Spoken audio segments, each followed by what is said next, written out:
సంగారెడ్డి కంది జైల్లో రిమాండ్లో ఉన్న కొడంగల్ నియోజకవర్గ దుద్యాల మండలం లగచర్ల గ్రామం పులిచెర్లకుంట తాండా రోబిబండ తాండా గ్రామాలు 17 మంది రైతులకు శుక్రవారం నాడు సంగారెడ్డి కంది జైలు నుండి బెయిల్పై విడుదలయ్యారు. బోధన్ సబ్ కలెక్టర్ వికాస్ రాజ్ బాన్స్వాడ మొదలుకొని బోధన్ వరకు మంజీరా నదిని ఇసుక మాఫియా భారీ యంత్రాలతో తోడిస్తున్నారు.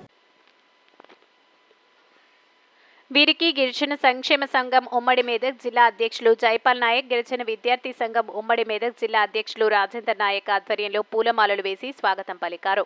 ఈ సందర్భంగా జైపాల్ నాయక్ మాట్లాడుతూ కేసుకు భూములకు ఎలాంటి సంబంధం లేని అమాయక గిరిజనులను తీసుకొచ్చి వారి మీద కేసులు పెట్టి వాళ్ళని జైల్లో నిర్బంధించారు. అరెస్టు ముందు పరిగి పోలీస్ స్టేషన్లోకి తీసుకెళ్లి వారి మీద థర్డ్ డిగ్రీ ప్రయోగించడం జరిగిందని బాధితులు తమ ఆవేదన వెల్లబుచ్చారు. పుట్టకూటి కోసం, జీవనోపాధి కోసం ఇతర దేశం సౌదీలో పనిచేసుకుంటూ సెలవులపై గ్రామానికి వచ్చిన పాతులోతు శ్రీను 1,50,000 చెల్లించి వీసా అప్లై చేసుకున్నారు. అతనికి ఎటువంటి సంబంధం లేని అతనిపై కేసు పెట్టడం దుర్మార్గపు చర్య. తండ్రిని కోల్పోయి తన తల్లి మునిబాయితో సహా జూన్ 10 కోసం ముంబైలో జీవనం గడుపుతున్న వినోద్ దీపావళి పండుగ సందర్భంగా స్వగ్రామంకు వచ్చిన నేపథ్యంలో అతన్ని కూడా అక్రమంగా అరెస్ట్ చేసి జైల్లో పెట్టడాన్ని తీవ్రంగా ఖండిస్తూ వారిపై పెట్టిన కేసులను కొట్టివేయాలని, మిగతా జైల్లో ఉన్న వారికి తక్షణమే బేషరతుగా బెయిల్ మంజూరు చేయాలని డిమాండ్ చేశారు. లగచెర్ల భూ బాధితులను తమ సొంత వాహనంలో వారి స్వగ్రామం పులిచెర్లకుంట తండా, రోటిబండ తండాకు వదిలిపెట్టి వచ్చారు. ఈ కార్యక్రమంలో గిరిజన నాయకులు వినోద్ నాయక్, నరసింహ నాయక్, అడ్వకేట్ గోపి, శ్రీనివాసులు పాల్గొన్నారు.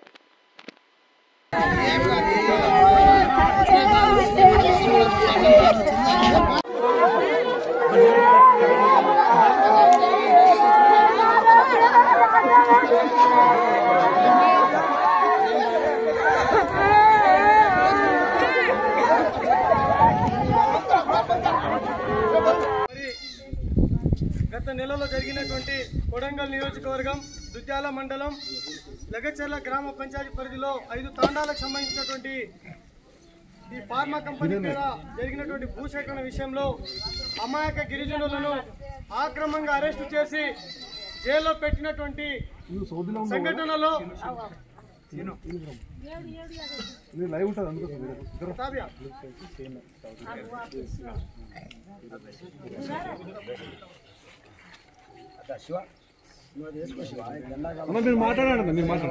జరిగినటువంటి సంఘటనలలో ఈరోజు గత 34 రోజులుగా సంగారెడ్డి కంది జైల్లో ఉన్నటువంటి మా లగచర్ల గిరిజనులు ఈరోజు బెయిల్ రావడం జరిగింది.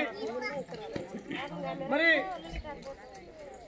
గిరిజనులు అంటే ఇప్పటికీ మారుమూల తాండాలో పుట్టి మారుమూల గ్రామాలలో అడవులలో లభించే పండ్లను నమ్ముకొని, కట్టెలను నమ్ముకొని జీవించే గిరిజనులు, అలాంటి గిరిజనులు ఏదో తీవ్ర నేరం చేసినట్టు, ఈరోజు టెర్రరిస్టు లాగా నేరం చేసినట్టు మా హీరియా నాయక్, పులిచెర్లకుంట తాండాకు చెందినటువంటి హీరియా నాయక్, జరప్ల హీరియా నాయక్ జైల్లో గుండెపోటు వస్తే ఎవరికి తెలియకుండా ఈరోజు ఆయనను హాస్పిటల్లో అంబులెన్స్ లో తీసుకురాకుండా, ఒక టాటా సుమోలో ఎవరికి గట్టు చొప్పు తెలియకుండా వారిని సంగారెడ్డి మెడికల్ కాలేజ్లో తీసుకురావడం జరిగినటువంటి విషయంలో మా సోదరుడు రాజేందర్ నాకు ఫోన్ చేసి, అన్న ఇట్లా హీరియా నాయక్ గుండెపోటు వచ్చిందంట, అన్న సీరియస్ ఉన్నాడని చెప్పేస్తే అక్కడ పోయి మేము గవర్నమెంట్ హాస్పిటల్ అంతా మొత్తం చూసినాం, ఎక్కడ కనబడలేడు. అంటే ముందు రోజు వచ్చి చెకింగ్ చేసుకుని తీసుకెళ్లి తర్వాత రోజు కూడా తీసుకురావడం జరిగింది.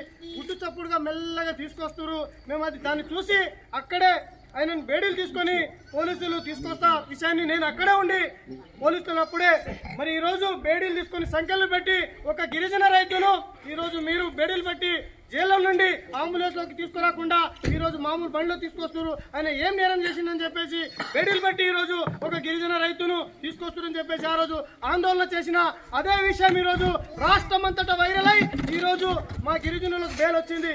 ఎందుకంటే ఈరోజు మేము తగుతెల్ల కార్యక్రమం పిలుపునిచ్చినాం, మా గిరిజనులకు అండంగా ఉండాలి. ఈరోజు ఏం చేయని ఈరోజు మా గిరిజనులకు అడ్డం పెట్టుకొని మా పేద ప్రజల భూములను లాక్కొని ఇక్కడ ఒక ఫార్మా కంపెనీ పెట్టాలని చెప్పేసి ఈ ప్రభుత్వం ప్రయత్నం చేస్తా ఉంది. ఈ ప్రభుత్వానికి మేము మా గిరిజనులకు ఈ రాష్ట్రంలో ఎక్కడ ఏ ఇబ్బంది ఉంటామో వాళ్ళకి ఏ ఇబ్బంది